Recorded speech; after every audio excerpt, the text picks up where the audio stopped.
Hey, this is Ryan of Happy Healthy Vegan. So I was just cruising through my Twitter the other day. If you're not already follow me at Ryan Lum. I post all sorts of stuff, vegan related, some music related. Anyway, cruising through Twitter, and I found one of the most bizarre, deranged anti-vegan rants I've ever seen in my life. And I've seen quite a few, as you guys know. That's my specialty here on YouTube, is responding to anti-vegan misinformation.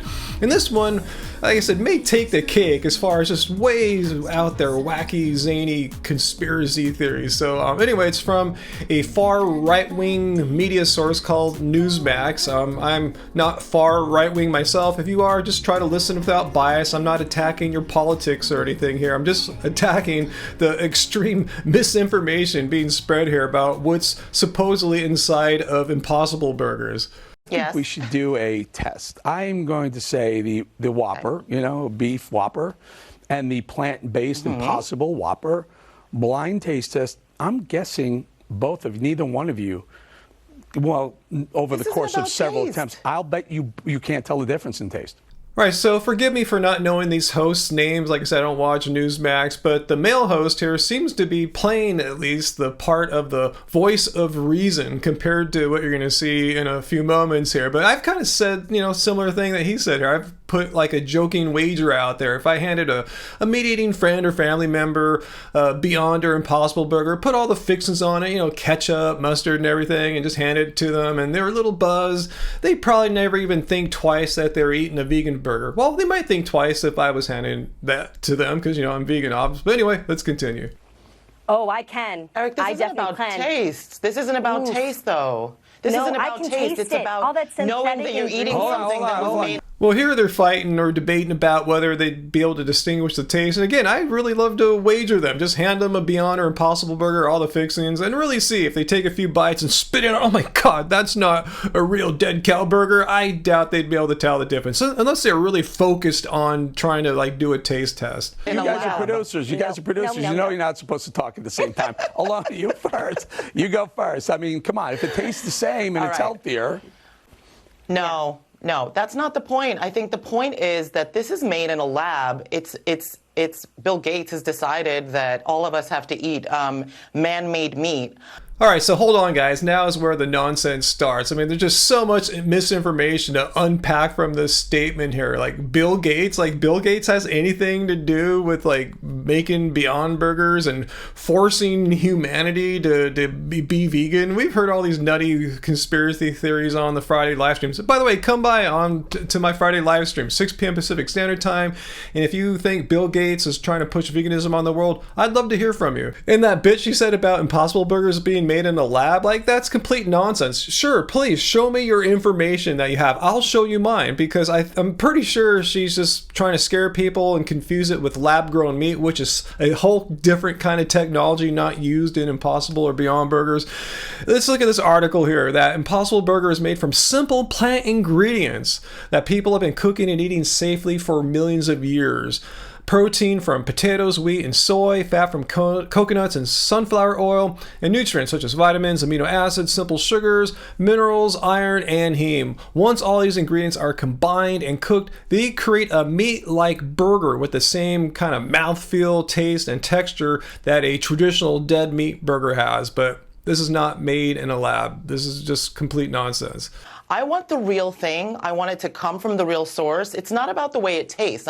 Congratulations for making something that tastes a little bit like the original.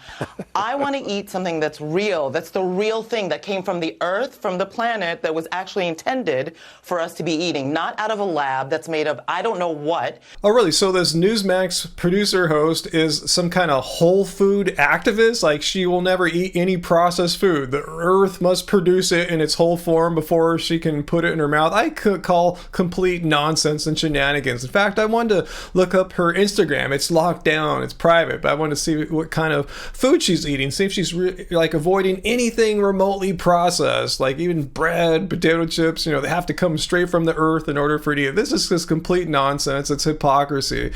But anyway, she makes it sound like the ingredients of Impossible Burgers here is shrouded in mystery. It's like some trade secret, it's unknown, or if it has been released with the ingredients, it's going to be so complicated you need like a PhD in biochemistry to understand it. No, she should have done what I had done here. Just do some due diligence before you go on national television and just lie basically to your viewers about these bizarre, crazy, unknown ingredients. Well, the ingredients are printed right on the company's website. So let's look up something. Let's see these crazy ingredients here, like water, soy protein concentrate, sunflower oil, coconut oil, natural flavors, and some sugars, I assume. I'm not a nutritionist or anything like that. Food starch, modified yeast extract, and they have a hemoglobin, or a heme iron in this, maybe, but she doesn't even understand that. There's usually, not to get too deep here, if you're eating plant foods,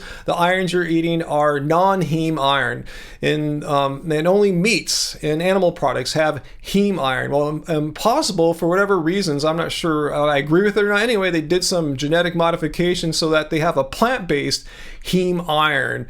So anyway, she didn't even bring that up, and if that's her whole thing, why this is lab grown or something like that, I wonder if she avoids all GMO foods. And she makes it sound like Impossible burgers are super unhealthy compared to her precious dead animal burgers here. And that's not the case at all. 19 grams of protein, the same that you find typically in ground beef from cows, and 0 milligrams of cholesterol compared to 80 from dead meat burgers, 13 grams of total fat compared to almost double that, 6 grams of saturated fat compared to 9 grams, a nice reduction, and no animal hormones or antibiotics. And not to mention how there's 96% land use, 92% less water, and 91% less greenhouse gas emissions than a beef cow. So yeah, these are so horrible for our bodies and the planet. Not. Made of chemicals, implanted with chips. I don't want to eat Bill Gates' fake meat.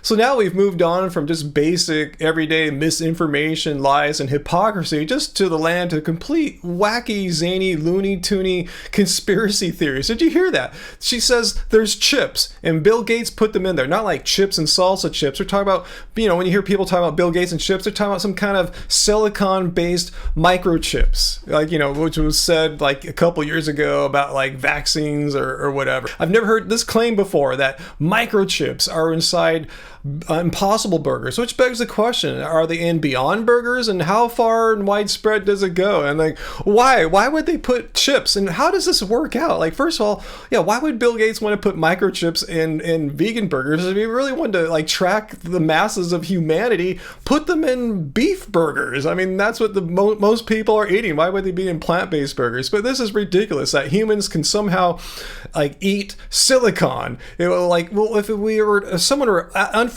enough to like swallow a microchip, it would be, I'm not a biologist or anything like that, but I know our biology does not process and metabolize silicon chips. You would poop it out or something like that.